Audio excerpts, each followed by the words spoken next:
영상을 시청하러 오신 모든 시청자 여러분 정말로 감사드립니다. 영상 바로 시작하겠습니다.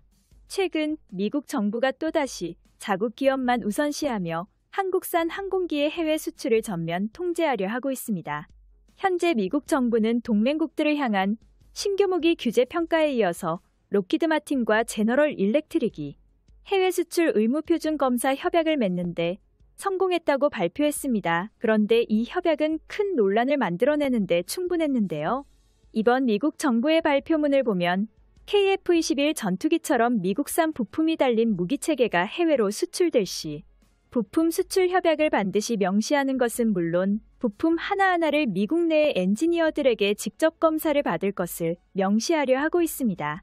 사실 이런 행위는 명백히 계약 위반이라고 볼 수 있겠습니다. 불과 5년 전 한국이 KF-21 전투기용 F-414 엔진을 도입할 당시만 하더라도 해외 수출 단계에서 모든 엔진 하나하나를 미국인들에게 검사받고 미국에 보고해라 라는 계약은 존재하지 않았습니다. 이처럼 미국 정부는 가면 갈수록 자국을 우선시하고 한국산 무기의 세계 진출을 막으려 하니 대한민국 입장에서 봤을 땐 KF-21 엔진 국산화는 필수적인 사명이 되었습니다. 아니 한국 공군의 미래를 위해서라도 제1순위는 엔진 국산화인 것이죠. 자주국방을 위해서라면 전투기용 국산 엔진은 무조건 개발해야 됩니다.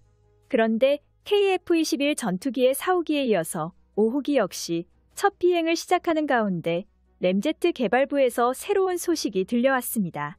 차세대 KF-21 전투기에 탑재할 램제트 엔진의 애프터버너 컴뱃, 하드웨어 점검 등 최초의 램펜 블레이드 시동 준비를 끝마쳤다는 소식입니다. 이번 시험은 충격파로 인해 압축된 공기가 연소실로 들어오면 연료를 뿌려서 태워서 노즐로 내보내는 방식으로 일정한 회전 속도 그 이상이 돼야 동작하는 스크램제트의 램펜 전동기를 가동하기 위해 초음속 속력을 유지해야만 하는데요. 한국이 직접 개발 중인 KF-21 전투기에 국산 램제트 엔진까지 탑재하여 한국의 하늘 안보를 완벽하게 책임진다면 미국산 F-35 전투기에 버금가는 한국형 고성능 전투기 개발도 꿈에서만 머물지는 않을 것 같습니다.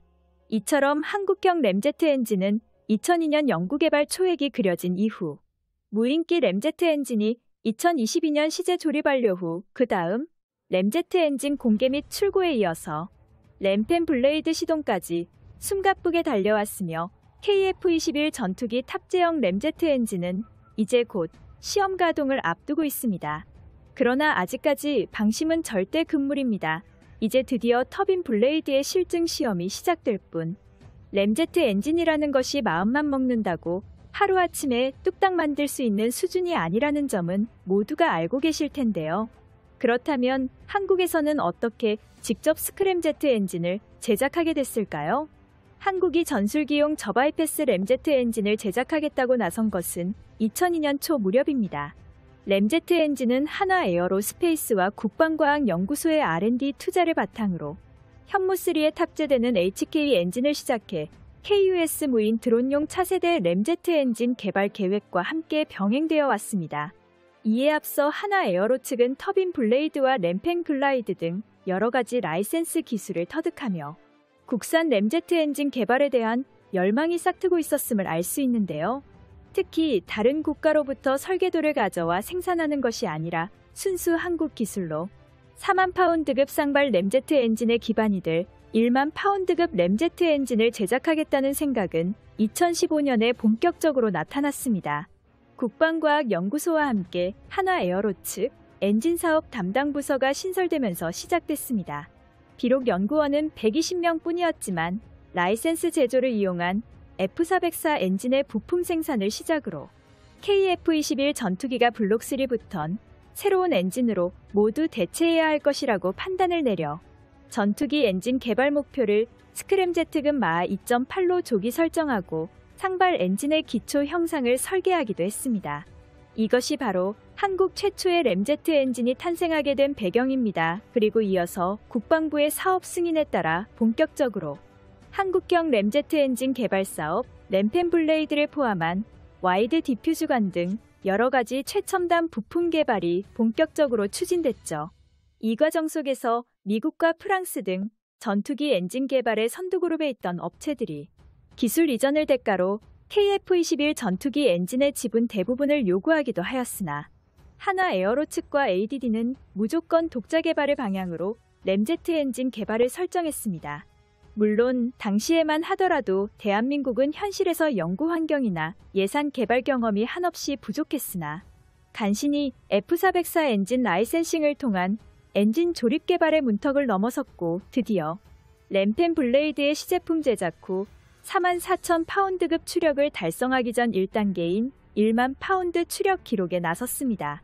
하지만 이 사업에는 엄청난 우여곡절이 있었습니다. 과거 KF-21 공동개발 당시 인도네시아에서 생떼를 쓰는 바람에 자칫 사업 계획이 모두 틀어질 수 있다는 위기가 닥치기도 했었죠. 인도네시아의 부정적인 영향은 램제트 엔진 개발에도 자칫 영향을 끼칠 뻔했습니다. KF-21 전투기 개발이 잘못되면 램제트 엔진 독자 보유 역시 의미가 없는 행동이 될 뻔했으니까요.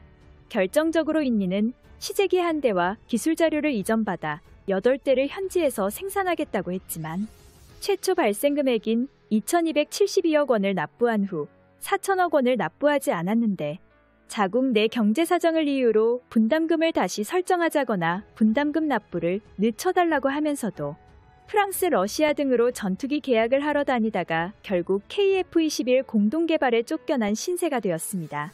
이런 어이없는 인도네시아의 행동에 한국은 단독적으로 개발을 이어가면서도 전투기 세대 핵심 엔진 기술로 불리는 블레이드 기술과 코크 엔진 노즐 기술 그리고 전자광학 기술 등을 개발해 기술을 직접 보유하는 데 성공했죠. 여담으로 이 과정 속에서 하나 에어로의 엔진 기술력은 터보샤프트 엔진까지 독자 생산할 정도로 올라왔습니다.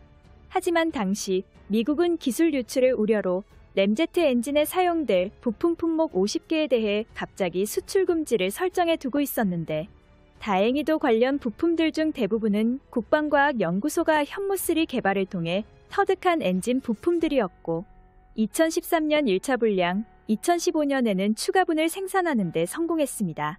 이때까지 한국은 군용이든 민간용이든 완제품 항공 엔진을 개발한 적도 수출한 적도 없었습니다만 램제트 엔진 부품 개발을 통한 독자적인 기술 개발이 성공하면서 한국은 세계 최고 수준의 성능과 품질 안정성, 그리고 가성비를 갖춘 엔진 부품을 만든다는 이미지가 세계 각국에게 각인됐습니다.